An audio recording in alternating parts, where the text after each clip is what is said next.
Hello ಗೆಳೆಯರಿ, ನಮ್ಮ ಲಾಯ್ಕ್ಸ್ ಪ್ರಸ್ತುತಪಡಿಸುತ್ತಿರುವ ಕನ್ನಡದಲ್ಲಿ ದೈನಂದಿನ ಸುದ್ದಿ ವಿಶ್ಲೇಷಣೆಗೆ ತಮಗೆಲ್ಲರಿಗೂ ಸ್ವಾಗತ. ಇಂದು ನಾವು ನೋಡಲಿದ್ದೇವೆ ಮಾರ್ಚ್ 1, 2026 ದಿ ಹಿಂದೂ ಪತ್ರಿಕೆಯಲ್ಲಿರ್ತಕ್ಕಂಥ ಇಂಪಾರ್ಟೆಂಟ್ ಆರ್ಟಿಕಲ್ಸ್ಗಳನ್ನು. ಚರ್ಚೆಯ ಮೊದಲನೇ ಆರ್ಟಿಕಲನ್ನು ನೋಡುವಂಥದ್ದಾದರೆ, Canada India negotiating pact to double trade by 2030 says Carney. ಈ ಒಂದು ಇಶ್ಯೂ ನಮಗೆ GS ಪೇಪರ್ 2 ಅಡಿಯಲ್ಲಿ ಇಂಟರ್ನ್ಯಾಷನಲ್ ರಿಲೇಷನ್ಗೆ ಸಂಬಂಧಪಟ್ಟಂತೆ, ಅದರಲ್ಲೂ ಭಾರತ ಮತ್ತು ಕೆನಡಾದ ಬೈಲ್ಯಾಟ್ರಲ್ ಟೈ ಯಾವ ರೀತಿಯಾಗಿದೆ. ಟ್ರೇಡ್ ಪ್ಯಾಕ್ಟ್ ಅಂತ ಬಂದಾಗ ಪ್ರಸ್ತುತವಾಗಿರ್ತಕ್ಕಂಥ ಒಂದು ಟ್ರೇಡನ್ನು ಡಬಲ್ ಮಾಡಬೇಕು ಬೈ 2030 ಅನ್ನುವಂಥ ಒಂದು ನೆಗೋಸಿಯೇಷನನ್ನು ಮಾಡ್ತಾ ಇದ್ದಾರೆ. ಕೆನಡಿಯನ್ ಪ್ರೈಮ್ ಮಿನಿಸ್ಟರ್ ಆಗಿರ್ತಕ್ಕಂಥ ಮಾರ್ಕ್ ಕಾರ್ನೆ ಅವರ ಒಂದು ಅನೌನ್ಸ್ಮೆಂಟನ್ನು ನೋಡೋದಾದರೆ, ಭಾರತ ಹಾಗೂ ಕೆನಡಾದ ಮಧ್ಯೆ ಒಂದು ಕಾಂಪ್ರಿಹೆನ್ಸಿವ್ ಆಗಿರುವಂಥ ಎಕನಾಮಿಕ್ ಪಾರ್ಟ್ನರ್ಶಿಪ್ ಅಗ್ರಿಮೆಂಟನ್ನು ಮಾಡಬೇಕು. ಇದರಿಂದಾಗಿ ನಮ್ಮ ಒಂದು ಬಯಲಾಟ್ರಲ್ ಟ್ರೇಡನ್ನು ಡಬಲ್ ಮಾಡಲಿಕ್ಕೆ ಸಾಧ್ಯತೆ ಇದೆ ಬೈ 2030 ಅನ್ನುವಂಥದ್ದಾಗಿ ಅನೌನ್ಸ್ಮೆಂಟನ್ನು ಮಾಡ್ತಾ ಇದ್ದಾರೆ. By the end of 2026 comprehensive economic partnership ಅಗ್ರಿಮೆಂಟ್ಗೆ ಸೈನನ್ನು ಹಾಕ್ತಕ್ಕಂಥ ಸಾಧ್ಯತೆ ಇದೆ ಅಂತ ಹೇಳ್ಬೋದು. ಕಾಂಪ್ರಿಹೆನ್ಸಿವ್ ಎಕನಾಮಿಕ್ ಪಾರ್ಟ್ನರ್ಶಿಪ್ ಅಗ್ರಿಮೆಂಟ್ ಅಂತ ನಾವು ನೋಡಿದಾಗ, ಇವಾಗ ಫ್ರೀ ಟ್ರೇಡ್ ಅಗ್ರಿಮೆಂಟ್ಗಿನೂ ಇದು ಹೆಚ್ಚಾಗಿರ್ತಕ್ಕಂಥ ಟೈಯನ್ನು ಎನ್ಶೋರ್ ಮಾಡುತ್ತೆ. ರಾಷ್ಟ್ರಗಳ ಮಧ್ಯೆ ಒಂದು ಕಾಂಪ್ರಿಹೆನ್ಸಿವ್ ಆಗಿರ್ತಕ್ಕಂಥ ಪಾರ್ಟ್ನರ್ಶಿಪ್ಪನ್ನು ಇದು ಎನ್ಶೋರ್ ಮಾಡುತ್ತೆ. ಫ್ರೀ ಟ್ರೇಡ್ ಅಗ್ರಿಮೆಂಟ್ ಅಡಿಯಲ್ಲಿ ಜನರಲಿ ನಾವು ಏನು ಮಾಡ್ತೀವಿ ಅಂದರೆ ಟ್ರೇಡ್ ಮೇಲೆ ಹೆಚ್ಚು ಫೋಕಸನ್ನು ಮಾಡ್ತೇವೆ. ಆದರೆ ಕಾಂಪ್ರಿಹೆನ್ಸಿವ್ ಆಗಿರ್ತಕ್ಕಂಥ ಎಕನಾಮಿಕ್ ಪಾರ್ಟ್ನರ್ಶಿಪ್ ಅಗ್ರಿಮೆಂಟ್ ನಡಿನಲ್ಲಿ ಇವಾಗ ಗೂಡ್ಸ್ ಆ್ಯಂಡ್ ಸರ್ವಿಸಸ್ ಮಧ್ಯೆ ಒಂದು ಟಾರಿಫ್ ರಿಡಕ್ಷನ್ ಮಾಡುವಂಥದ್ದಾಗಿರ್ಬೋದು. ಟ್ರೇಡ್ ಆಸ್ಪೆಕ್ಟ್ ಅಂತ ಬಂದಾಗ ಇದರೊಂದಿಗೆ ಇನ್ವೆಸ್ಟ್ಮೆಂಟ್ಗೆ ಸಂಬಂಧಪಟ್ಟಂತೆಯೂ ಸಹ ಒಂದು ಅಗ್ರಿಮೆಂಟ್ ಇರುತ್ತೆ. ಇನ್ವೆಸ್ಟ್ಮೆಂಟನ್ನು ಪ್ರೊಟೆಕ್ಷನ್ ಮಾಡುವಂಥ ಹಂತದಲ್ಲಿ ಇಂಟೆಲೆಕ್ಚುವಲ್ ಪ್ರಾಪರ್ಟಿ ರೈಟ್ಸ್ ಆಗಿರ್ಬೋದು, ಡಿಜಿಟಲ್ ಟ್ರೇಡ್ಗೆ ಸಂಬಂಧಪಟ್ಟಂತೆ ಒಂದು ರೆಗ್ಯುಲೇಟರಿ ಕೋಆಪರೇಷನನ್ನು ಇಲ್ಲಿ ತೆಗೆದುಕೊಂಡು ಬರ್ತಾ ಇದ್ದೀವಿ ಅಂತ ಹೇಳ್ಬೋದು. ಕಾಂಪ್ರಿಹೆನ್ಸಿವ್ ಆಗಿರತಕ್ಕಂಥ ಒಂದು ಅಗ್ರಿಮೆಂಟ್ಗೆ ಬರ್ತಾ ಇದ್ದೀವಿ.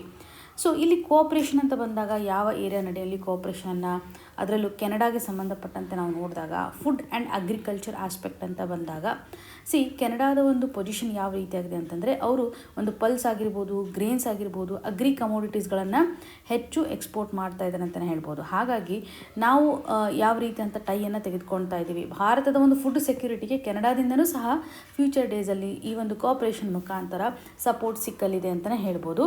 ಸೊ ಪಲ್ಸಸ್, ಗ್ರೇನ್ಸ್ ಹಾಗೂ ಅಗ್ರಿ ಕಮೋಡಿಟೀಸ್ಗಳನ್ನು ಇವರು ಹೆಚ್ಚು ಗ್ರೋ ಮಾಡ್ತಾ ಇದ್ದಾರೆ. ಭಾರತಕ್ಕೆ ಇದು ಸಪೋರ್ಟನ್ನು ಕೊಡಲಿದೆ ಅಂತ.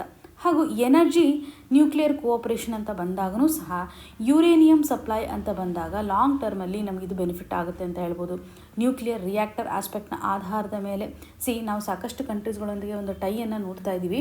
ನ್ಯೂಕ್ಲಿಯರ್ ಕೋಆಪ್ರೇಷನ್ನ ನಾವು ಕೆನಡಾದೊಂದಿಗೆ ಹೆಚ್ಚು ಮಾಡಲಿಕ್ಕೆ ಮುಂದಾಗ್ತಾ ಇದ್ದೀವಿ ಅಂತಲೇ ಗಮನಿಸ್ಬೋದು. ಸ್ಮಾಲ್ ಮಾಡ್ಯುಲರ್ ರಿಯಾಕ್ಟರ್ ಅಂತ ಬಂದಾಗ ಇದರೊಂದಿಗೆ ಇರತಕ್ಕಂಥ ಬೆನಿಫಿಟನ್ನು ಪಡೆದುಕೊಳ್ಬೇಕು. ಒಂದು ಕೊಲ್ಯಾಬ್ರೇಷನ್ ಮುಖಾಂತರ ಇನ್ನೂ ಇದನ್ನು ಸ್ಟ್ರಾಂಗ್ ಮಾಡಬೇಕು, ಸ್ಟ್ರೆಂಥನ್ ಮಾಡಬೇಕು ಅನ್ನುವಂಥ ನಿಟ್ಟಿನಲ್ಲಿ ಕೋಆಪರೇಷನನ್ನು ಎನ್ಹಾನ್ಸ್ ಮಾಡ್ತಾ ಇದ್ದಾರೆ. Why? Because clean energy expansion ಆಧಾರದ ಮೇಲೆ ನ್ಯೂಕ್ಲಿಯರ್ ಎನರ್ಜಿ ಫೋಕಸ್ ಮಾಡ್ತಕ್ಕಂಥ ಹಂತದಲ್ಲಿ ಕೆನಡಾದ ಸಪೋರ್ಟನ್ನು ನಾವು ತೆಗೆದುಕೊಳ್ತಾ ಇದ್ದೀವಿ. ಇದರೊಂದಿಗೆ ಕ್ರಿಟಿಕಲ್ ಮಿನರಲ್ಸ್ ಅಂತ ಬಂದಾಗ definitely lithium, nickel, cobalt, rare earth ಮೆಟಲ್ಗೆ ಸಂಬಂಧಪಟ್ಟಂತೆಯೂ ಸಹ ಒಂದು ಕೋಆಪರೇಷನನ್ನು ಎನ್ಹಾನ್ಸ್ ಮಾಡೋದು. ಇದರಿಂದ ಡೆಫಿನೆಟ್ಲಿ ಒಂದು ಎಲೆಕ್ಟ್ರಿಕ್ ವೆಹಿಕಲ್ ಬ್ಯಾಟ್ರೀಸ್ಗಾಗಿರ್ಬೋದು, ಕ್ಲೀನ್ ಟೆಕ್ನಾಲಜಿಗೆ ಸಂಬಂಧಪಟ್ಟಂತೆ ಆಗಿರ್ಬೋದು, ಮ್ಯಾನುಫ್ಯಾಕ್ಚರಿಂಗ್ ಸಪ್ಲೈ ಚೈನ್ ರಿಲೇಟೆಡ್ ಇರುವಂತೆಯೂ ಸಹ ಕ್ರಿಟಿಕಲ್ ಮಿನರಲ್ಸ್ನ ಇಂಪಾರ್ಟೆನ್ಸನ್ನು ನಾವು ನೋಡ್ತಾ ಇದ್ದೀವಿ. ಸೊ ಹಾಗಾಗಿ ಒಂದು ಕೋಆಪರೇಷನನ್ನು ಎನ್ಹಾನ್ಸ್ ಮಾಡೋದು. Apart from this technology aspect ಅಂತ ಬಂದಾಗ ಡಿಫೆನ್ಸ್ ರಿಲೇಟೆಡ್ ಇರುವಂಥ ಒಂದು ಇನೋವೇಷನ್ಸನ್ನು ಸಹ ತರಬೇಕು ಅನ್ನುವಂಥ ನಿಟ್ಟಿನಲ್ಲಿ ಡಿಜಿಟಲ್ ಎಕಾನಮಿ ಇವಾಗ ಪ್ರಸ್ತುತವಾಗಿ ಸಾಕಷ್ಟು ಇಂಪಾರ್ಟೆನ್ಸನ್ನು ತೋರಿಸುತ್ತೆ. ಕ್ವಾಂಟಮ್ ಟೆಕ್ನಾಲಜಿ, ಆರ್ಟಿಫಿಷಿಯಲ್ ಇಂಟೆಲಿಜೆನ್ಸ್, ಈ ರೀತಿಯಾಗಿ ಡಿಫ್ರೆಂಟ್ ಏರಿಯಾನಲ್ಲಿ ನಾವು ಕೋಆಪರೇಷನನ್ನು ತೋರಿಸ್ತಾ ಇದ್ದೀವಿ. ಒಟ್ಟಾರೆಯಾಗಿ ಒಂದು ಟ್ರೇಡ್ ಆಸ್ಪೆಕ್ಟ್ ಅಂತ ಬಂದಾಗ ಡಬಲ್ ಮಾಡಬೇಕು ಬೈ 2030 ಅನ್ನುವಂಥ ಒಂದು ಟಾರ್ಗೆಟನ್ನು ಹಾಕ್ಕೊಂಡಿದ್ದಾರೆ. ಹಾಗಾಗಿ ಒಂದು ಡೈವರ್ಸಿಫೈಡ್ ಆಗಿರುವಂಥ ಸೆಕ್ಟರ್ ನಡೆಯಲ್ಲಿ ಕೋಆಪರೇಷನನ್ನು ಎಕ್ಸ್ಪ್ಯಾನ್ಷನ್ ಮಾಡ್ತಾ ಇದ್ದಾರೆ ಅಂತ ಕ್ಲಿಯರಾಗಿ ಗೊತ್ತಿರಲಿ. ಕಾಂಪ್ರಿಹೆನ್ಸಿವ್ ಎಕನಾಮಿಕ್ ಪಾರ್ಟ್ನರ್ಶಿಪ್ ಅಗ್ರಿಮೆಂಟ್ಗೆ ಸಂಬಂಧಪಟ್ಟಂತೆ ಕೆನಡಾದೊಂದಿಗೆ ಒಂದು ಆನ್ ಗೋಯಿಂಗ್ ನೆಗೋಷಿಯೇಷನ್ ನಡೀತಾ ಇದೆ ಅಂತ ಕ್ಲಿಯರಾಗಿ ಈ ಒಂದು ಆರ್ಟಿಕಲ್ ಮುಖಾಂತರ ನಾವು ತಿಳಿದುಕೊಳ್ಬೋದು. ಇನ್ನು ಮುಂದಿನದಾಗಿ centre suspends rice fortification scheme, activists back move. ಈ ಒಂದು ಇಶ್ಯೂ ನಮಗೆ GS ಪೇಪರ್ 2 ನಡಿಯಲ್ಲಿ governance, health aspect, nutrition, GS paper 3 ಅಂತ ಬಂದಾಗ ಫುಡ್ ಫೋರ್ಟಿಫಿಕೇಷನ್ ಹಾಗೂ ಫುಡ್ ಸೆಕ್ಯೂರಿಟಿ ಆಧಾರದ ಮೇಲೂ ಸಹ ಕನೆಕ್ಟ್ ಆಗುತ್ತೆ. ಈ ಒಂದು ಆರ್ಟಿಕಲ್ ನಡೆಯಲ್ಲಿ ಸರ್ಕಾರ ಫುಡ್ ಫೋರ್ಟಿಫಿಕೇಷನ್ ಸ್ಕೀಮನ್ನು, ಅದರಲ್ಲೂ ರೈಸ್ ಫೋರ್ಟಿಫಿಕೇಷನ್ ಸ್ಕೀಮನ್ನು ಸಸ್ಪೆಂಡ್ ಮಾಡ್ತಾ ಇದೆ ಟೆಂಪ್ರರಿ ಅಂತ ಗಮನಿಸ್ಬೋದು. ಪ್ರಧಾನಮಂತ್ರಿ ಗರೀಬ್ ಕಲ್ಯಾಣ್ ಅನ್ನ ಯೋಜನೆ ನಡಿನಲ್ಲಿ ಪ್ರಸ್ತುತವಾಗಿ ಒಂದು ಫುಡ್ ಫೋರ್ಟಿಫಿಕೇಷನ್ ಕಂಡೀಷನನ್ನು ಎನ್ಶೋರ್ ಮಾಡ್ತಾ ಇರುವಂಥದ್ದು. Recently union food ministry temporary rice ಫೋರ್ಟಿಫಿಕೇಷನನ್ನು ಡಿಸ್ಕಂಟಿನ್ಯೂಷನ್ ಮಾಡ್ತಾ ಇದೆ. ಹಾಗಿದ್ರೆ ರೈಸ್ ಫೋರ್ಟಿಫಿಕೇಷನ್ ಅಂತ ಅಂದರೆ ಏನು, ಯಾಕೆ ಸಸ್ಪೆಂಡ್ ಮಾಡ್ತಾರೆ ಅನ್ನುವಂಥ 2 ಪಾಯಿಂಟ್ ನಮಗಿಲ್ಲಿ ಕ್ಲಿಯರ್ ಆಗಬೇಕು. ಯೋಜನೆಯನ್ನು ಯಾಕೆ ಡಿಸ್ಕಂಟಿನ್ಯೂ ಮಾಡ್ತಾ ಇದ್ದಾರೆ ಅಂತಂದರೆ, IIT ಗರಗ್ಪುರ್ನ ಒಂದು ಸ್ಟಡಿ ಆಧಾರದ ಮೇಲೆ ಇವಾಗ ನಾವು ಫುಡ್ ಸ್ಟೋರೇಜ್ ಮಾಡುವಂಥ ಹಂತದಲ್ಲಿ ರೈಸ್ ಅಂತಲೇ ನಾವು ತೆಗೆದುಕೊಂಡಾಗ ಈ ಒಂದು ರೈಸನ್ನು ಸ್ಟೋರೇಜ್ ಮಾಡಬೇಕು ಅಂತಂದಾಗ ಡೆಫಿನೆಟ್ಲಿ ಲಾಂಗ್ ಟರ್ಮಲ್ಲಿ ನಾವು ಸ್ಟೋರ್ ಮಾಡಬೇಕು ಅಂತಂದರೆ ಮಾಯ್ಶ್ಚರ್ ಕಂಟೆಂಟ್ ಆಗಿರ್ಬೋದು, ಟೆಂಪ್ರೇಚರ್ ಆಗಿರ್ಬೋದು, ಹ್ಯುಮಿಡಿಟಿ ಆಗಿರ್ಬೋದು, ಪ್ಯಾಕಿಂಗ್ ಯಾವ ರೀತಿಯಾಗಿದೆ ಅಂತ ಎಲ್ಲವೂ ಸಹ ಆ ಒಂದು ಫುಡ್ ಗ್ರೇನ್ನ ಸ್ಟೆಬಿಲಿಟಿಯನ್ನು ರಿಫ್ಲೆಕ್ಟ್ ಮಾಡುತ್ತೆ ಅಂತ ಹೇಳ್ಬೋದು. ಸ್ಟೆಬಿಲಿಟಿ ಮೇಲೆ ಅಫೆಕ್ಟನ್ನು ಮಾಡುತ್ತೆ ಅಂತಲೇ ನಾವು ಗಮನ ಹರಿಸ್ಬೋದು. ಹಾಗಾಗಿ ರೈಸ್ ಗ್ರೇನಲ್ಲಿರ್ತಕ್ಕಂತಹ ಮೈಕ್ರೋ ನ್ಯೂಟ್ರಿಯೆಂಟ್ಸ್ಗಳು ಡಿಗ್ರೇಡ್ ಆಗ್ತಕ್ಕಂಥ ಸಾಧ್ಯತೆ ಹೆಚ್ಚಾಗಿದೆ. ಇದರೊಂದಿಗೆ ಲೈಫ್ ಸ್ಪ್ಯಾನ್ ಅಂತಲೂ ಬಂದಾಗ ತುಂಬ ಕಡಿಮೆ ಲೈಫ್ ಸ್ಪ್ಯಾನನ್ನು ಹೊಂದತಕ್ಕಂಥ ಸಾಧ್ಯತೆ ಇದೆ ಅಂತ ಹೇಳ್ಬೋದು. ಸೊ ನ್ಯೂಟ್ರಿಷನಲ್ ಔಟ್ಕಮನ್ನು ನಾವಿಲ್ಲಿ ಎನ್ಶೋರ್ ಮಾಡಲಿಕ್ಕೆ ಆಗೋದಿಲ್ಲ, ಬಿಕಾಸ್ ನಾವು ಸ್ಟೋರೇಜ್ ಕಂಡೀಷನ್ ನಡಿನಲ್ಲಿ ಕಾಂಪ್ರಮೈಸ್ ಆಗಿದ್ದೀವಿ ಅನ್ನುವಂಥದ್ದನ್ನು ನೋಡ್ಬೋದು. ಸೊ ಈ ಒಂದು ರಿಸರ್ಚ್ನ ಆಧಾರದ ಮೇಲೆ ನಾವು ಯಾವುದೇ ರೀತಿಯಾಗಿ ಫೋರ್ಟಿಫಿಕೇಷನ್ ಮಾಡಿದ್ರೂ ಸಹ ಟ್ರಾನ್ಸ್ಪೋರ್ಟೇಷನ್ ಮಾಡುವಂಥ ಹಂತದಲ್ಲಿ ಆಗಿರ್ಬೋದು, ಅಥವಾ ಅದನ್ನು ಸ್ಟೋರೇಜ್ ಮಾಡ್ತಕ್ಕಂಥ ಒಂದು ಹಂತದಲ್ಲಿ ಆಗಿರ್ಬೋದು, ಕ್ವಾಲಿಟಿ ವೈಸ್ ಆಗಿರ್ತಕ್ಕಂಥ ಫುಡ್ ಗ್ರೇನನ್ನು ನಾವು ಪ್ರೊವೈಡ್ ಮಾಡಲಿಕ್ಕೆ ಆಗ್ತಾ ಇಲ್ಲ, ಕ್ವಾಲಿಟಿ ಚಾಲೆಂಜನ್ನು ನಾವು ನೋಡ್ತಾ ಇದ್ದೀವಿ ಅನ್ನುವಂಥ ನಿಟ್ಟಿನಲ್ಲಿ ಟೆಂಪ್ರರಿ ಬೇಸಿಸ್ನ ಆಧಾರದ ಮೇಲೆ ಸಸ್ಪೆನ್ಷನ್ ಮಾಡಿದ್ದಾರೆ. ಇನ್ನು ರೈಸ್ ಫೋರ್ಟಿಫಿಕೇಷನ್ ಅಂದರೆ ಏನು, ಅಥವಾ ಯಾವುದೇ ಒಂದು ಫುಡ್ ಗ್ರೇನ ಫೋರ್ಟಿಫೈಡ್ ಫುಡ್ ಅಂತ ಯಾಕೆ ನಾವು ಕರಿತೀವಿ ಅಂತ.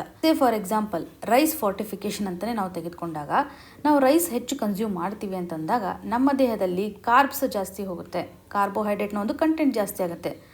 ಆದರೆ ನಮ್ಮ ದೇಹದಲ್ಲಿ ಕೆಲವೊಂದಿಷ್ಟು ಮೈಕ್ರೋ ನ್ಯೂಟ್ರಿಯೆಂಟ್ಸ್ಗಳ ರಿಕ್ವೈರ್ಮೆಂಟ್ಸ್ ಇರುತ್ತೆ.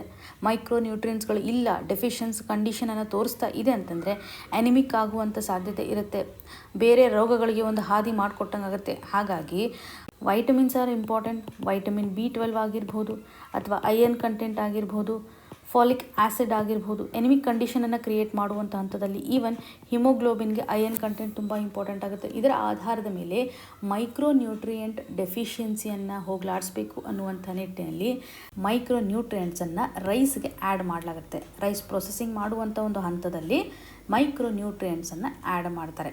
ಹಾಗಾಗಿ ರೈಸ್ ಫೋರ್ಟಿಫಿಕೇಷನ್ ಅಂತ ಅನಿಸ್ಕೊಳ್ಳುತ್ತೆ. ಸೊ ಇಲ್ಲಿ ಮೈಕ್ರೋ ನ್ಯೂಟ್ರಿಯೆಂಟ್ ಡೆಫಿಷಿಯನ್ಸಿಯನ್ನು ಹೋಗಲಾಡಿಸ್ಲಿಕ್ಕಂತಲೇ ಎನಿಮಿಯಾವನ್ನು ಹೋಗಲಾಡಿಸ್ಬೇಕು ಅನ್ನುವಂಥ ನಿಟ್ಟಿನಲ್ಲಿ ಯೋಜನೆಯನ್ನು ಜಾರಿಗೆ ತೆಗೆದುಕೊಂಡು ಬಂದಿದ್ದಾರೆ ಅಂತ ಹೇಳ್ಬೋದು. ಸೊ ಪ್ರಸ್ತುತವಾಗಿ ಈ ಒಂದು ಸ್ಕೀಮನ್ನು ಸಸ್ಪೆನ್ಷನ್ ಮಾಡ್ತಾ ಇದೆ. ಯಾವುದೇ ರೀತಿಯಾಗಿ ಫುಡ್ ಗ್ರೇನ್ ಎಂಟೈಟಲ್ಮೆಂಟಲ್ಲಿ ರಿಡಕ್ಷನ್ ಆಗೋದಿಲ್ಲ. PDSನ ಮುಖಾಂತರ, ಪಬ್ಲಿಕ್ ಡಿಸ್ಟ್ರಿಬ್ಯೂಷನ್ ಸಿಸ್ಟಮ್ನ ಮುಖಾಂತರ ಆ್ಯಸ್ ಯೂಶುವಲ್ ಎಷ್ಟು ಮಟ್ಟಿಗೆ ಫುಡ್ ಗ್ರೇನ್ಸನ್ನು ಪ್ರೊವೈಡ್ ಮಾಡ್ತಾ ಇದ್ದಾರಲ್ಲ ಅದನ್ನು ಪ್ರೊವೈಡ್ ಮಾಡ್ತಾರೆ. ಬಟ್ ಟೆಂಪ್ರರಿ ಆಧಾರದ ಮೇಲೆ ಈ ಒಂದು ಸ್ಕೀಮನ್ನು ಸಸ್ಪೆನ್ಷನ್ ಮಾಡಿದ್ದಾರೆ ಅಂತ ಹೇಳ್ಬೋದು. ಸೊ ಅಗೇನ್ ಒಂದು ಬೆಟರ್ ವೇನಲ್ಲಿ ನ್ಯೂಟ್ರಿಯೆಂಟ್ ಡೆಲಿವರಿ ಮೆಕ್ಯಾನಿಸಮನ್ನು ಸಹ ಸರ್ಕಾರ ಹುಡುಕುತ್ತೆ, ಐಡೆಂಟಿಫೈ ಮಾಡುತ್ತೆ ಅನ್ನುವಂಥ ನಿಟ್ಟಿನಲ್ಲಿ ಅನೌನ್ಸ್ಮೆಂಟನ್ನು ಮಾಡಿದೆ. ಎಕ್ಸಾಮಿನೇಷನ್ ಪರ್ಸ್ಪೆಕ್ಟಿವಲ್ಲಿ ವೆರಿ ವೆರಿ ಇಂಪಾರ್ಟೆಂಟ್.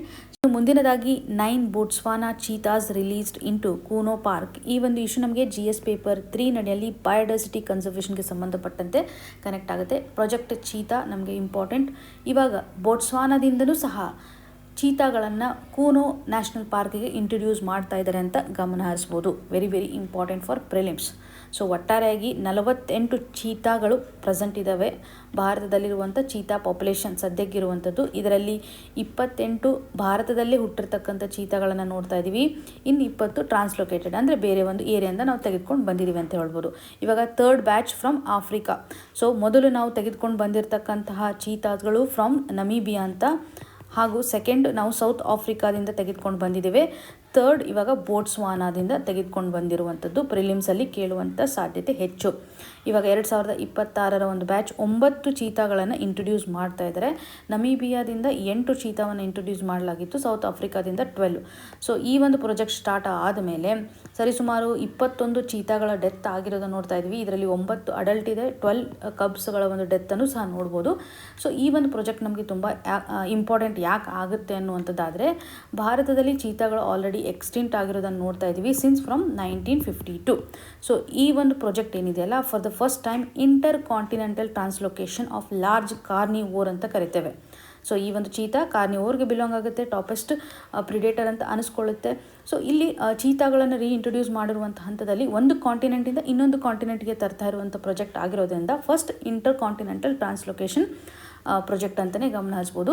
ಸೊ ಏನು ಏಮ್ ಇದೆ ಅಂತಂದರೆ ನಮ್ಮ ದೇಶದಲ್ಲಿ ಒಂದು ಗ್ರಾಸ್ಲ್ಯಾಂಡ್ ಎಕೋಸಿಸ್ಟಮನ್ನು ರಿವ್ಯಾಂಪ್ ಮಾಡಬೇಕು, ರೀಸ್ಟೋರ್ ಮಾಡಬೇಕು ಅನ್ನುವಂಥ ನಿಟ್ಟಿನಲ್ಲಿ, ಜೊತೆಗೆ ಬಯೋಡೈವರ್ಸಿಟಿಯನ್ನು ಸಹ ಕನ್ಸರ್ವೇಷನ್ ಮಾಡ್ತಕ್ಕಂಥ ಒಂದು ಎಫರ್ಟನ್ನು ಸರ್ಕಾರ ಮಾಡ್ತಾ ಇದೆ ಅಂತ ಹೇಳ್ಬೋದು. ಸೊ ಪ್ರಸ್ತುತವಾಗಿ ಏನೇನು ಚಾಲೆಂಜಸ್ಗಳಿರುತ್ತೆ, ಯಾವ ರೀತಿ ಅಂತ ಒಂದು ಸೇಫ್ಟಿ ಮೇಜರ್ಸನ್ನು ತೆಗೆದುಕೊಳ್ತಾ ಇದ್ದಾರೆ ಅಂತಲೂ ಸಹ ಆರ್ಟಿಕಲಲ್ಲಿ ನಾವು ಗಮನಿಸ್ಬೋದು. ವೈ ಬಿಕಾಸ್ ಬೋಟ್ಸ್ವಾನದಿಂದ ಬಂದಿರತಕ್ಕಂಥ 9 ಸ್ಪೀಷೀಸ್ಗಳಿಗೆ ಭಾರತದ ಒಂದು ವಾತಾವರಣ ಹೊಸದಾಗಿರುತ್ತೆ. ಎಕೋಸಿಸ್ಟಮ್ಗೆ ಅಡ್ಜಸ್ಟ್ ಆಗಬೇಕು ಅಂತಂದರೆ ಸಮಯ ಬೇಕಾಗುತ್ತೆ. ಹಾಗಾಗಿ ಒಂದು ಕ್ವಾರಂಟೈನ್ ನಡಿನಲ್ಲಿ ಇಡ್ತಾರೆ. 1 ಮಂತ್ ಕಂಪ್ಲೀಟ್ ಆಗಿರುವಂಥ ಅಬ್ಸರ್ವೇಷನನ್ನು ಮಾಡುವಂಥದ್ದಾಗಿರ್ಬೋದು. ಇದಕ್ಕೆ ಸಂಬಂಧಪಟ್ಟಂಥ ಡೆಡಿಕೇಟೆಡ್ ಸ್ಟಾಫ್ಗಳನ್ನು ಸಹ ಹೈಯರ್ ಮಾಡ್ತಾ ಇದ್ದಾರೆ. ಜೊತೆಗೆ ಡೈಲಿ ಬೇಸಿಸ್ ಮೇಲೆ 2 ಸರ್ತಿ ಅದರ ಒಂದು ಹೆಲ್ತನ್ನು ಸಹ ಮಾನಿಟರ್ ಮಾಡುವಂಥದ್ದು GPS ಟ್ರ್ಯಾಕಿಂಗನ್ನು ಸಹ ಇಲ್ಲಿ ಅಳವಡಿಸ್ತಾ ಇದ್ದಾರೆ ಅಂತ ಹೇಳ್ಬೋದು. ಇಲ್ಲಿ ನಾವು ಮೊದಲು ನೋಡಿರುವಂತಹ ಡೆತ್ತನ್ನು ನೋಡಿದಾಗ ಚಾಲೆಂಜಸ್ ಯಾವ ರೀತಿಯಾಗಿತ್ತು, ಇಮ್ಯುನಿಟಿ ಆಧಾರದ ಮೇಲೆ ಡೆತ್ ಆಗಿರೋದನ್ನು ನೋಡ್ತಾ ಇದ್ವಿ. ಕ್ಲೈಮೇಟ್ ಅಡಾಪ್ಟೇಷನ್ಗೆ ಸಂಬಂಧಪಟ್ಟಂತಹ ಒಂದು ರೀಸನ್ ಆಗಿರ್ಬೋದು, ಭಾರತದ ಹ್ಯಾಬಿಟೈಟ್ ನಡಿನಲ್ಲಿ ಸರ್ವೈವಲ್ ಆಗದೆ ಇರತಕ್ಕಂಥ ಒಂದು ಸ್ಥಿತಿಗತಿಗಳಾಗಿರ್ಬೋದು, ಇದರ ಆಧಾರದ ಮೇಲೆ ಪ್ರಾಪರ್ ಮಾನಿಟರಿಂಗನ್ನು ಮಾಡ್ತಾ ಇದ್ದಾರೆ ಅಂತಲೇ ಗಮನ ಹರಿಸ್ಬೋದು. ಸೊ ಇಲ್ಲಿ ಒಟ್ಟಾರೆಯಾಗಿ 48 ಚೀತಾಗಳನ್ನು ನೋಡ್ತಾ ಇದ್ದೀವಿ. ಈ 48 ಚೀತಾ ನಡಿನಲ್ಲಿ 45 ಪ್ರಸ್ತುತವಾಗಿ ಕೂನು ನ್ಯಾಷನಲ್ ಪಾರ್ಕಲ್ಲಿದೆ. ರಿಮೈನಿಂಗ್ 3 ಚೀತಾಗಳನ್ನು Gandhi Sagar wildlife sanctuary ಮಧ್ಯಪ್ರದೇಶದಲ್ಲಿ ಟ್ರಾನ್ಸ್ಲೊಕೇಶನನ್ನು ಮಾಡಿದ್ದಾರೆ. Very important. ಮಧ್ಯಪ್ರದೇಶದಲ್ಲಿರ್ತಕ್ಕಂಥ ಕೂನು ನ್ಯಾಷನಲ್ ಪಾರ್ಕಲ್ಲಿ 45 ಚೀತಾಗಳಿದ್ದಾವೆ. Remaining 3 Gandhi Sagar wildlife sanctuary. ಪ್ರಿಲಿಮ್ಸಲ್ಲಿ ಕೇಳ್ಬೋದು, ಕೂನು ನ್ಯಾಷನಲ್ ಪಾರ್ಕ್ ಆಪ್ಷನಲ್ಲಿ ಇಲ್ಲ ಅಂತಂದಾಗ ಗಾಂಧಿ ಸಾಗರ್ ವೈಲ್ಡ್ ಲೈಫ್ ಸ್ಯಾಂಕ್ಚುರಿಯನ್ನು ಕೊಡುವಂಥ ಸಾಧ್ಯತೆ ಇದೆ. ಸೊ ಯಾವ ರೀತಿಯಾಗಿ ಒಂದು ಚೀತಾಗೆ ಸಂಬಂಧಪಟ್ಟಂತೆ ನಾವು ಲೊಕೇಶನನ್ನು ಸೆಲೆಕ್ಟ್ ಮಾಡಿದ್ದೀವಿ, ಯಾವ ಲೊಕೇಶನ್ ಅಡಿಯಲ್ಲಿ ಚೀತಾವನ್ನು ಸರ್ವೈವ್ ಮಾಡಲಿಕ್ಕೆ ಬಿಟ್ಟಿದ್ದಾರೆ ಅಂತ ಕ್ಲಿಯರಾಗಿ ನಿಮ್ಗೆ ಗೊತ್ತಿರಲಿ. ಸೊ ಪ್ರಸ್ತುತವಾಗಿ ಭಾರತದಲ್ಲಿ ಬಯೋಡೈವರ್ಸಿಟಿ ಕನ್ಸರ್ವೇಷನ್ಗೆ ಸಂಬಂಧಪಟ್ಟಂಥ ಎಫರ್ಟ್ಸನ್ನು ಯಾವ ರೀತಿಯಾಗಿ ಇಲ್ಲಿ ಹಾಕ್ತಾ ಇದ್ದಾರೆ. ಇನ್ನು ಮುಂದಿನದಾಗಿ ಸೈನ್ಸ್ ಸೆಕ್ಷನಿಂದ 3 ಇಂಪಾರ್ಟೆಂಟ್ ಟಾಪಿಕನ್ನು ನಾವು ಎಕ್ಸಾಮಿನೇಷನ್ ಪರ್ಸ್ಪೆಕ್ಟಿವ್ನಲ್ಲಿ ಕನೆಕ್ಟ್ ಮಾಡ್ಬೋದು. ಇಲ್ಲಿ ಮಾರ್ಸ್ ಅಟ್ಮಾಸ್ಫಿಯರನ್ನು ಸ್ಟಡಿ ಮಾಡಲಿಕ್ಕಂತಲೇ ನಾಸಾದವರ ಮಾವೆನ್ ಮಿಷನ್ ಅಂತ ಗಮನ ಹರಿಸ್ಬೋದು. ಈ ಒಂದು ಮಿಷನ್ನ ಮುಖಾಂತರ ಕೆಲವೊಂದಿಷ್ಟು ಐಡೆಂಟಿಫಿಕೇಷನನ್ನು ಮಾಡ್ತಾ ಇದ್ದಾರೆ. ರೇಡಿಯೋ ಸಿಗ್ನಲ್ ನಡಿನಲ್ಲಿ ಒಂದು ವಿಜುಲರ್ ವೇವನ್ನು ಪತ್ತೆ ಹಚ್ಚಿದ್ದಾರೆ ಸೈಂಟಿಸ್ಟ್ಗಳು. ಹಾಗಾಗಿ ಮಾರ್ಸ್ನ ಒಂದು ಅಟ್ಮಾಸ್ಫಿಯರಲ್ಲಿ ಲೈಟ್ನಿಂಗ್ ಪ್ರೋಸೆಸ್ ಆಗ್ತಾ ಇದೆ. ಆ ಒಂದು ವಿಜುಲರ್ ವೇವ್ನ ಮುಖಾಂತರ ನಾವು ಐಡೆಂಟಿಫೈ ಮಾಡ್ತಾ ಇದ್ದೀವಿ ಯಾವ ರೀತಿಯಾಗಿ ಮಾರ್ಸ್ನ ಅಟ್ಮಾಸ್ಫಿಯರ್ ನಡಿನಲ್ಲಿ ಲೈಟ್ನಿಂಗ್ ಆಗ್ತಾ ಇದೆ, ಇದಕ್ಕೆ ಕಾರಣ ಯಾವ ರೀತಿಯಾಗಿರ್ಬೋದು. ಈ ಒಂದು ಸೌಂಡ್ನ ಆಧಾರದ ಮೇಲೆ ಅಟ್ಮಾಸ್ಫಿಯರಲ್ಲಿ ಒಂದು ಚಾರ್ಜ್ಡ್ ಪಾರ್ಟಿಕಲ್ಸ್ಗಳು ಒಂದು ಸೌಂಡನ್ನು ಮಾಡ್ತಾ ಇದೆ, ಯಾವ ರೀತಿಯಾಗಿ ಟ್ರಾವೆಲಿಂಗ್ ಆಗ್ತಾ ಇದೆ, ಪಾರ್ಟಿಕಲ್ಗಳ ಒಂದು ಚಾರ್ಜಿಂಗ್ ಕಂಡೀಷನನ್ನು ಇಲ್ಲಿ ಐಡೆಂಟಿಫೈ ಮಾಡ್ತಾ ಇದ್ದಾರೆ. ಸೊ ಇದೊಂದು ಎಲೆಕ್ಟ್ರಿಕಲ್ ಡಿಸ್ಚಾರ್ಜ್ ಆ್ಯಕ್ಟಿವಿಟಿ ಅನ್ನುವಂಥದ್ದಾಗಿ ಸೈಂಟಿಸ್ಟ್ಗಳು ಪತ್ತೆ ಹಚ್ತಾ ಇದ್ದಾರೆ. ಸೊ ಇಲ್ಲಿ ನಮ್ಮ ಒಂದು ಅಟ್ಮಾಸ್ಫಿಯರನ್ನು ಕನ್ಸಿಡರ್ ಮಾಡಿದಾಗ ನಮ್ಮ ಒಂದು ಅಟ್ಮಾಸ್ಫಿಯರ್ ತುಂಬ ತಿಕ್ಕಿದೆ ಅಂತ ಹೇಳ್ಬೋದು. ಸಾಕಷ್ಟು ಒಂದು ಗ್ಯಾಷಿಯಸ್ ಮಟೀರಿಯಲ್ಸ್ಗಳಿಂದ ಭರ್ತಿ ಆಗಿದೆ ಅಂತಲೇ ಹೇಳ್ಬೋದು. ಇವಾಗ ಮಾರ್ಸಲ್ಲಿರುವಂತಹ ಅಟ್ಮಾಸ್ಫಿಯರ್ ವೆರಿ ಥಿನ್ ಇದೆ ಅಂತ ಗಮನ ಹರಿಸಬೇಕಾಗತ್ತೆ. ಹಾಗೂ ನಮ್ಮ ಒಂದು ಅಟ್ಮಾಸ್ಫಿಯರ್ಗೆ ಕಂಪೇರ್ ಮಾಡಿದರೆ ನಾವು ಹೆಚ್ಚು ವಾಟರ್ ಕ್ಲೌಡ್ಸ್ಗಳು ಫಾರ್ಮೇಷನ್ ಆಗೋದನ್ನು ನೋಡ್ತಾ ಇದ್ದೀವಲ್ವಾ. ಇಲ್ಲಿ ಯಾವುದೇ ರೀತಿಯಾಗಿ ಕ್ಲೌಡ್ ಫಾರ್ಮೇಷನ್ ಆ ಥರ ಎಲ್ಲ ಆಗ್ತಾ ಇಲ್ಲ. ಸೈಂಟಿಸ್ಟ್ಗಳ ಒಂದು ಐಡೆಂಟಿಫಿಕೇಷನ್ ಆಧಾರದ ಮೇಲೆ ಮಾರ್ಸಲ್ಲಿರುವಂಥ ಅಟ್ಮಾಸ್ಫಿಯರಲ್ಲಿರುವಂಥ ಒಂದು ಡಸ್ಟ್ ಪಾರ್ಟಿಕಲ್ಗಳು, ಈ ಒಂದು ಡಸ್ಟ್ ಸ್ಟಾರ್ಮ್ ಕ್ರಿಯೇಟ್ ಆಗ್ತಾ ಇದೆ. ಸೊ ಡಸ್ಟ್ ಪಾರ್ಟಿಕಲ್ಗಳ ಮಧ್ಯೆ ಏನಿದೆಯಲ್ಲ ಒಂದು ಫ್ರಿಕ್ಷನ್ ಕ್ರಿಯೇಟ್ ಆಗ್ತಾ ಇದೆ. ಇದರಿಂದ ಒಂದು ಎಲೆಕ್ಟ್ರಿಸಿಟಿ ಜನರೇಟ್ ಆಗ್ತಾ ಇದೆ, ಬಿಲ್ಡಪ್ ಆಗ್ತಾ ಇದೆ ಅನ್ನುವಂಥ ಒಂದು ಐಡೆಂಟಿಫಿಕೇಷನನ್ನು ಮಾಡಿದ್ದಾರೆ. ಸೊ ಈ ಒಂದು ಚಾರ್ಜ್ಡ್ ಡಸ್ಟ್ ಗ್ರೇನ್ಸ್ಗಳೇನಿದಾವಲ್ಲ ಒಂದು ಎಲೆಕ್ಟ್ರಿಸಿಟಿಯನ್ನು ಕ್ರಿಯೇಟ್ ಮಾಡ್ತಾ ಇದೆ. ಡ್ರೈ ಆಗಿರ್ತಕ್ಕಂಥ ಒಂದು ಲೈಟ್ನಿಂಗ್ ಆಗ್ತಾ ಇದೆ. ನಮ್ಮ ಥರ ಯಾವುದೇ ರೀತಿಯಾಗಿ ವಾಟರನ್ನು ಹೊಂದಿರತಕ್ಕಂತಹ ಥಂಡರ್ ಸ್ಟಾರ್ಮ್ಸ್ಗಳು ಆಗ್ತಾ ಇಲ್ಲ ಅಂತಲೇ ಒಂದು ಕಂಪ್ಯಾರಿಸನನ್ನು ಮಾಡಿದ್ದಾರೆ. ಇಲ್ಲಿ ಮಾರ್ಸ್ಗೆ ಸಂಬಂಧಪಟ್ಟಂತಹ ಅಂಡರ್ಸ್ಟ್ಯಾಂಡಿಂಗ್ ನಮ್ಗೆ ಯಾಕೆ ಬಹುಮುಖ್ಯವಾಗುತ್ತೆ ಅನ್ನೋದಾದರೆ, ಮಾರ್ಸಲ್ಲಿರುವಂಥ ಒಂದು ವಾತಾವರಣ ಆ್ಯಕ್ಟಿವ್ ಆಗಿರುವಂಥ ಒಂದು ಅಟ್ಮಾಸ್ಫಿಯರಿಕ್ ಎಲೆಕ್ಟ್ರಿಸಿಟಿಯನ್ನು ರಿಫ್ಲೆಕ್ಟ್ ಮಾಡ್ತಾ ಇದೆ ಅಂತ ಕನ್ಫರ್ಮೇಷನ್ನ ತೆಗೆದುಕೊಂಡಿದ್ದೀವಿ. ಫ್ಯೂಚರಿಸ್ಟಿಕಲ್ಲಿ ಹ್ಯೂಮನ್ ಮಿಷನನ್ನು ನಾವು ಲಾಂಚ್ ಮಾಡ್ತಕ್ಕಂಥ ಹಂತದಲ್ಲಿ ನಮಗೆ ಅಟ್ಮಾಸ್ಫಿಯರ್ ಬಗ್ಗೆ ಸರಿಯಾದಂತಹ ಮಾಹಿತಿ ಇರಬೇಕು.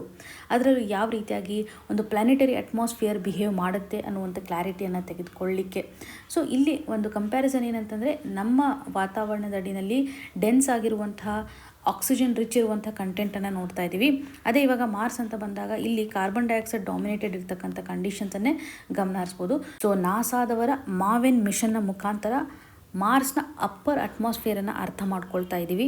ಇದರೊಂದಿಗೆ ಅಟ್ಮಾಸ್ಫಿಯರಿಕ್ ಗ್ಯಾಸಸ್ಗಳು ಯಾವ ರೀತಿಯಾಗಿ ಲಾಸ್ ಆಗ್ತಾ ಇದ್ದಾವೆ ಅಂತ, ಸೋಲಾರ್ ವಿಂಡ್ ಇಂಟ್ರಾಕ್ಷನ್ಗೆ ಸಂಬಂಧಪಟ್ಟಂತೆಯೂ ಸಹ ಒಂದು ಅಂಡರ್ಸ್ಟ್ಯಾಂಡಿಂಗನ್ನು ಮಾಡ್ಕೊಳ್ಳಿಕ್ಕೆ ಮಿಷನ್ ಯಾವ ರೀತಿಯಾಗಿ ಸಹಕಾರಿ ಆಗಿದೆ ಅಂತ ಕ್ಲಿಯರ್ ಆಗುತ್ತಿರಲಿ. ಪ್ರಿಲಿಮ್ಸಲ್ಲಿ ಕೇಳುವಂಥ ಸಾಧ್ಯತೆ ಹೆಚ್ಚಾಗಿದೆ. ಇನ್ನು rice grains unusual response inspire smart material, ಈ ಒಂದು ಇಶ್ಯೂನು ಸಹ ಒಂದು ರೈಸ್ ಗ್ರೇನ್ ಫಿಸಿಕಲ್ ಕಂಡೀಷನ್ ಯಾವ ರೀತಿಯಾಗಿದೆ ಅನ್ನೋದರ ಆಧಾರದ ಮೇಲೆ ಯಾವ ರೀತಿಯಂಥ ಬಿಹೇವಿಯರನ್ನು ಮಾಡುತ್ತೆ ಅಂತ. ಇಲ್ಲಿ ಒಂದು ಗ್ರ್ಯಾನ್ಯುಲರ್ ಮಟೀರಿಯಲನ್ನು ಸ್ಟಡಿ ಮಾಡ್ತಕ್ಕಂಥ ಹಂತದಲ್ಲಿ ಸ್ಯಾಂಡೊಂದಿಗೆ ಕಂಪ್ಯಾರಿಸನನ್ನು ಮಾಡಿದ್ದಾರೆ. ಸ್ಯಾಂಡ್ ಮಟೀರಿಯಲನ್ನು ತೆಗೆದುಕೊಂಡಾಗ ನಾವು ಕ್ವಿಕ್ಕಾಗಿ ಕಾಂಪ್ರೆಸ್ ಮಾಡಿರುವಂಥ ಹಂತದಲ್ಲಿ ಆ ಸ್ಯಾಂಡ್ ಪಾರ್ಟಿಕಲ್ಗಳು ಹಾರ್ಡ್ ಆಗೋದನ್ನು ನೋಡ್ತಾ ಇದ್ದೀವಿ, ಸ್ಟಿಫ್ ಆಗೋದನ್ನು ನೋಡ್ತಾ ಇದ್ದೀವಿ. ಅದೇ ನಾವು ರೈಸ್ ಮಟೀರಿಯಲನ್ನು ತೆಗೆದುಕೊಂಡು ಅದನ್ನು ಕಾಂಪ್ರೆಸ್ ಮಾಡಲಿಕ್ಕೆ ಹೋದಾಗ ಈಸಿಯಾಗಿ ಕಾಂಪ್ರೆಸ್ ಆಗ್ತಾ ಇರುವಂಥ ಒಂದು ಸ್ಥಿತಿಗತಿಗಳನ್ನು ನೋಡ್ತಾ ಇದ್ದೀವಿ. ಸೊ ಇಲ್ಲಿ ರೈಸ್ ಮಟೀರಿಯಲ್ನ ಎಕ್ಸಾಂಪಲನ್ನು ತೆಗೆದುಕೊಂಡಾಗ ರೈಸ್ ಪಾರ್ಟಿಕಲ್ಸ್ಗಳ ಮಧ್ಯೆ ಇರುವಂಥ ಒಂದು ಫ್ರಿಕ್ಷನ್ ಏನಿರುತ್ತಲ್ಲ ಅದು ಕಡಿಮೆ ಆಗ್ತಾ ಬರೋದನ್ನು ನಾವು ನೋಡ್ತಾ ಇದ್ವಿ. ಹೈ ಸ್ಪೀಡಲ್ಲಿ ನಾವು ಕಾಂಪ್ರೆಸ್ ಮಾಡಿರ್ತಕ್ಕಂಥ ಹಂತದಲ್ಲಿ ಫ್ರಿಕ್ಷನ್ ಇಮಿಡಿಯೇಟಾಗಿ ಕಡಿಮೆ ಆಗ್ತಾ ಇರುವಂಥದ್ದನ್ನು ಗಮನಿಸ್ಬೋದು. ಸೊ ಇಲ್ಲಿ ರೇಟ್ ಡಿಪೆಂಡೆಂಟ್ ಫ್ರಿಕ್ಷನಲ್ ಬಿಹೇವಿಯರ್ ಅನ್ನುವಂಥ ಒಂದು ಫಿನಾಮಿನವನ್ನು ಸಹ ಕನೆಕ್ಟ್ ಮಾಡ್ತಾ ಇದ್ದಾರೆ. ಸೊ ರೇಟ್ ಡಿಪೆಂಡೆಂಟ್ ಫ್ರಿಕ್ಷನಲ್ ಬಿಹೇವಿಯರ್ಗೆ ಒಂದು ರೈಸ್ ಪಾರ್ಟಿಕಲ್ನ ಕಾಂಪ್ರೆಸ್ ಮಾಡೋದು ಎಕ್ಸಾಂಪಲ್ ಅಂತಲೇ ನಾವು ನೋಡ್ಬೋದು. ವೈ? ಬಿಕಾಸ್ ಇವಾಗ ರೈಸ್ ಗ್ರೇನ್ ಹಾಗೂ ಸ್ಯಾಂಡ್ ಗ್ರೇನ್ ಅಂತ ನೋಡಿದಾಗ ರೈಸ್ ಗ್ರೇನ್ ಒಂದು ಶೇಪ್ನ ಆಧಾರದ ಮೇಲೆ ಇಲ್ಲಿ ನಾವು ನೋಡಿದಾಗ ಎಲಾಂಗೇಟೆಡ್ ಶೇಪ್ ಇದೆ. ಅದೇ ನಾವು ಸ್ಯಾಂಡ್ ನೋಡಿದಾಗ ಈ ಒಂದು ಸ್ಯಾಂಡಲ್ಲಿ ಸ್ಪೆರಿಕಲ್ ಶೇಪ್ ಇರೋದನ್ನು ನಾವು ನೋಡ್ತಾ ಇದ್ದೀವಿ ಅಲ್ವಾ. ಸೊ ಇದರ ಆಧಾರದ ಮೇಲೂ ಸಹ ಇನ್ಫ್ಲುಯೆನ್ಸಿಂಗ್ ಫ್ಯಾಕ್ಟರ್ನ ಗಮನಿಸ್ಬೋದು. ಬೇಸಿಕಲಿ ಈ ಒಂದು ರೈಸ್ ಮಟೀರಿಯಲನ್ನು ಸ್ಮಾರ್ಟ್ ಮಟೀರಿಯಲ್ ಡಿಸೈನ್ ಆಗಿ ಯೂಸ್ ಮಾಡಬೇಕು ಅಂತ ರಿಸರ್ಚರ್ಸ್ಗಳು ಒಂದು ಐಡೆಂಟಿಫಿಕೇಷನನ್ನು ಮಾಡಿದ್ದಾರೆ ಅಂತ ಹೇಳ್ಬೋದು. ಸ್ಯಾಂಡನ್ನು ತೆಗೆದುಕೊಂಡಾಗ ನಾವು ಸ್ಟ್ರಾಂಗ್ ಆಗಿರ್ತಕ್ಕಂಥ ಒಂದು ಕಾಂಪ್ರೆಷನ್ನ ಹಾಕಿದಾಗ, ರ್ಯಾಪಿಡ್ ಕಾಂಪ್ರೆಷನನ್ನು ಹಾಕಿದಾಗ ಸ್ಯಾಂಡ್ ಮಟೀರಿಯಲ್ಸ್ಗಳು ಸ್ಟಿಫ್ ಆಗ್ತಾ ಇದ್ದಾವೆ, ರೈಸ್ ಮಟೀರಿಯಲ್ಸ್ಗಳು ಸಾಫ್ಟ್ ಆಗ್ತಾ ಇದ್ದಾವೆ. ಸೊ ಸ್ಪೀಡ್ ಸೆನ್ಸಿಟಿವ್ ಮೆಕ್ಯಾನಿಸಮ್ ರೆಸ್ಪಾನ್ಸನ್ನು ನಾವು ನೋಡುವಂಥ ಹಂತದಲ್ಲಿ ರೈಸ್ ಗ್ರೇನ್ಸ್ಗಳನ್ನು ಯೂಸ್ ಮಾಡ್ಬೋದು ಅಂತ ಪತ್ತೆ ಹಚ್ಚಿದ್ದಾರೆ. ಫಾರ್ ಎಕ್ಸಾಂಪಲ್ ಪ್ರೊಟೆಕ್ಟಿವ್ ಗಿಯರನ್ನು ಮ್ಯಾನುಫ್ಯಾಕ್ಚರ್ ಮಾಡುವಂಥ ಹಂತದಲ್ಲಿ, ಹೆಲ್ಮೆಟ್ಸ್, ಬಾಡಿ ಆರ್ಮರನ್ನು ಡೆವಲಪ್ ಮಾಡುವಾಗ, ಸ್ಪೋರ್ಟ್ಸ್ ಇಕ್ವಿಪ್ಮೆಂಟ್ಸ್ಗಳಿರುತ್ತಲ್ಲ ಒಂದು ರೆಸಿಸ್ಟೆನ್ಸನ್ನು ತೋರಿಸಲಿಕ್ಕೆ, ಸಾಫ್ಟ್ ರೋಬೋಟಿಕ್ಸನ್ನು ಡೆವಲಪ್ ಮಾಡುವಂಥ ಹಂತದಲ್ಲಿ, ಒಂದು ಅಡಾಪ್ಟಿವ್ ಬಿಲ್ಡಿಂಗ್ ಮಟೀರಿಯಲ್ಸ್ಗಳನ್ನು ಡೆವಲಪ್ ಮಾಡುವಾಗ ನಾವು ಈ ಗ್ರೇನನ್ನು ಯೂಸ್ ಮಾಡ್ಬೋದು. ಬೇಸ್ಡ್ ಆನ್ ಸ್ಪೀಡ್ ಯಾವ ರೀತಿಯಾಗಿದೆ, ರ್ಯಾಪಿಡ್ ಸ್ಪೀಡ್ ಇದೇನೋ ಇಲ್ವೋ, ಇದರ ಒಂದು ಇಂಪ್ಯಾಕ್ಟ್ ಯಾವ ರೀತಿಯಾಗಿದೆ ಅಂತ ಅನಲೈಸ್ ಮಾಡುವಂಥ ಹಂತದಲ್ಲಿ ಇದರಿಂದಾಗಿ ಒಂದು ಸೇಫ್ಟಿ ಇಂಪ್ರೂವೈಸ್ ಆಗುತ್ತೆ ಅನ್ನುವಂಥದ್ದನ್ನು ಗಮನಿಸ್ಬೋದು. ಸೊ ಇದು ಫಿಸಿಕ್ಸ್ ಅಪ್ಲಿಕೇಶನನ್ನು ಇಲ್ಲಿ ನೋಡ್ಬೋದು. ಯಾವ ರೀತಿ ಅಂತ ಒಂದು ಫ್ರಿಕ್ಷನಲ್ ಮೆಕ್ಯಾನಿಸಮ್ ಇದೆ ಅಥವಾ ಯಾವ ರೀತಿ ಅಂತ ಬಯೋ ಇನ್ಸ್ಪೈರ್ಡ್ ನ್ಯಾಚುರಲ್ ಮಟೀರಿಯಲ್ ಇಂಜಿನಿಯರಿಂಗ್ಗೆ ಸಂಬಂಧಪಟ್ಟಂತೆಯೂ ಸಹ ನಾವಿಲ್ಲಿ ಕನೆಕ್ಟ್ ಮಾಡ್ಬೋದು. ಎಕ್ಸಾಮಿನೇಷನ್ ಪರ್ಸ್ಪೆಕ್ಟಿವಲ್ಲಿ ಇಂಪಾರ್ಟೆಂಟ್ ಇನೋವೇಷನ್ಸ್ ಅಂತಲೇ ನಾವು ನೋಡ್ಬೋದು. ಇನ್ನು ಮುಂದಿನ ಹಂತದಲ್ಲಿ ನಾವು ಬ್ಲಡ್ಡಲ್ಲಿರ್ತಕ್ಕಂಥ ಒಂದು ಕಾಂಪೋನೆಂಟ್ನ ಆಧಾರದ ಮೇಲೆ ಏಜಿಂಗನ್ನು ಪತ್ತೆ ಹಚ್ಚಲಿಕ್ಕೆ ಸಾಧ್ಯತೆ ಇದೆ. ಏಜಿಂಗ್ ಮಾರ್ಕರ್ ಆಗಿ ಇವತ್ತು ಬ್ಲಡ್ಡಲ್ಲಿರುವಂಥ ಒಂದು ಪ್ರೋಟೀನ್ ರಿಫ್ಲೆಕ್ಷನನ್ನು ಮಾಡ್ತಾ ಇದೆ ಅಂತ ಹೇಳ್ಬೋದು. ಸೊ ಯಾವ ರೀತಿ ಅಂತ ಒಂದು ಮಾರ್ಕರನ್ನು ಇಲ್ಲಿ ನೋಡಬೇಕಂತಂದರೆ NFL ಅನ್ನುವಂಥದ್ದಾಗಿ ಮೆನ್ಷನ್ ಮಾಡಿದ್ದಾರೆ, ನ್ಯೂರೋಫಿಲಾಮೆಂಟ್ ಲೈಟ್ ಚೈನ್. ಸೊ ಈ ಒಂದು ನ್ಯೂರೋಫಿಲಾಮೆಂಟ್ ಲೈಟ್ ಚೈನ್ನ ಪ್ರೆಸೆನ್ಸ್ನ ಆಧಾರದ ಮೇಲೆ ನಾವು ಐಡೆಂಟಿಫೈ ಮಾಡ್ಬೋದು ಏಜಿಂಗ್ ಆಗ್ತಾ ಇದೇನೋ ಇಲ್ವೋ ಅಂತ. ನರ್ವ್ ಸೆಲಲ್ಲಿ ಇದೊಂದು ಸ್ಟ್ರಕ್ಚರಲ್ ಪ್ರೋಟೀನ್ ಅಂತ ಅನಿಸ್ಕೊಳ್ಳುತ್ತೆ. ನ್ಯೂರೋಫಿಲಾಮೆಂಟ್ ಲೈಟ್ ಚೈನ್ ಇದೊಂದು ಸ್ಟ್ರಕ್ಚರಲ್ ಪ್ರೋಟೀನ್ ಅಂತ ಯಾಕೆ ಅನಿಸ್ಕೊಳ್ಳುತ್ತೆ ಅಂತಂದರೆ ನರ್ವ್ ಫೈಬರ್ಗೆ ಬೇಕಾಗಿರ್ತಕ್ಕಂಥ ಒಂದು ಸ್ಟೆಬಿಲಿಟಿಯನ್ನು ಹಾಗೂ ಶೇಪನ್ನು ಮೇಂಟೈನ್ ಮಾಡೋದರಲ್ಲಿ ಸಹಕಾರಿ ಆಗಿರುವಂಥ ಒಂದು ಪ್ರೋಟೀನ್ ಆಗಿದೆ. ಹಾಗಾಗಿ ನ್ಯೂರಾನ್ಸ್ಗಳು ಸರಿಯಾಗಿ ಫಂಕ್ಷನ್ ಮಾಡಲಿಕ್ಕೆ ಈ ಒಂದು ನ್ಯೂರೋಫಿಲಾಮೆಂಟ್ ಲೈಟ್ ಚೈನು ಸಹಕಾರಿ ಆಗಿರೋದನ್ನು ಗಮನಿಸ್ಬೋದು. ಸೊ ಏಜ್ ಆದಮೇಲೆ ಏನಾಗುತ್ತೆ ಅಂತಂದರೆ ಈ ಒಂದು ಫಿಲಾಮೆಂಟ್ ನ್ಯೂರಾನನ್ನು ಹೊರತುಪಡಿಸಿ ಬ್ಲಡ್ ಸ್ಟ್ರೀಮ್ನಲ್ಲಿ ಬರಲಿಕ್ಕೆ ಸ್ಟಾರ್ಟ್ ಆಗುತ್ತೆ. ಸೊ ಒಂದು ಗ್ರ್ಯಾಜುವಲ್ ಪ್ರೋಸೆಸ್ನ ಆಧಾರದ ಮೇಲೆ NLF ಏನಿದೆಯಲ್ಲ ಲೀಕ್ ಆಗುತ್ತೆ, ಬ್ಲಡ್ ಸ್ಟ್ರೀಮ್ ನಡಿನಲ್ಲಿ ಬರ್ತಾ ಇರೋದನ್ನು ನೋಡ್ತಾ ಇದ್ವಿ.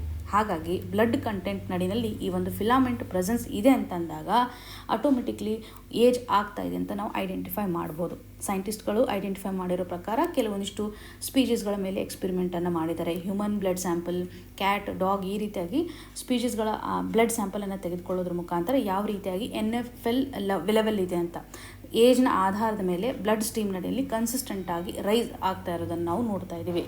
ಸೊ ಈ ಒಂದು ಫಿಲಾಮೆಂಟ್ನ ಆಧಾರದ ಮೇಲೆ ಒಂದು ಯೂನಿವರ್ಸಲ್ ಏಜಿಂಗ್ ಮಾರ್ಕರ್ ಅಂತಲೇ ನಾವು ಗಮನಿಸ್ಬೋದು. ಬಯೋಲಾಜಿಕಲ್ ಏಜಿಂಗ್ ಯಾವ ರೀತಿ ಆಗಿದೆ ಅಂತ ಪತ್ತೆ ಹಚ್ಚಲಿಕ್ಕೆ ಈ ಒಂದು ಫಿಲಾಮೆಂಟ್ ಇಂಪಾರ್ಟೆಂಟ್ ಪ್ರಿಲಿಮ್ಸಲ್ಲಿ ಕೇಳುವಂಥ ಸಾಧ್ಯತೆ ಇದೆ.